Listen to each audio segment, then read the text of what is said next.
중대재해처벌법이 시행된 지 27일로 1년을 맞습니다. 법 시행 이후에도 대형 사고들이 잇따랐지만 아직까지 처벌이 확정된 사례는 없습니다. 엄격한 처벌 기준에 법적 공방만 벌어지고 있다는 지적이 나옵니다. 김지수 기자가 취재했습니다. 지난해 1월 노동자 3명이 사망한 삼표산업 채석장 붕괴 사고. 중대재해법 위반 1호 사건입니다. 지난해 6월 노동청이 기소 의견으로 송치했지만 검찰 수사는 7개월이 넘게 결론을 내리지 못하고 있습니다.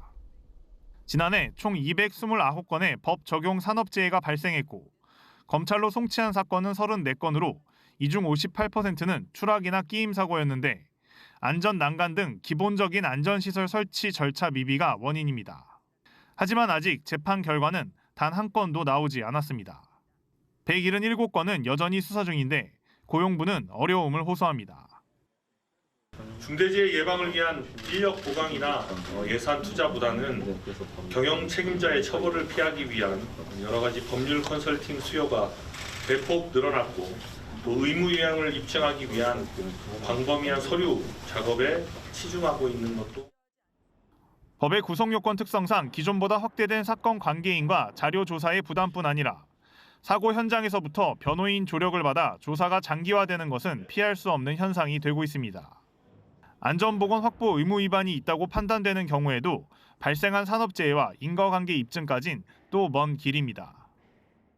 지금 한 건당 평균 9개월 이상의 수사가 걸리고 송치되기까지 9개월입니다. 검사의 보완 수사 기소 유보 결정을 하고 기소를 하고 재판을 하면 3년이 걸릴지 4년이 걸릴지 모르는 것이 현실입니다. 무조건 신속한 엄벌을 강조할 것은 아니지만 유무죄의 기준을 제시할 필요는 있다는 지적이 나옵니다.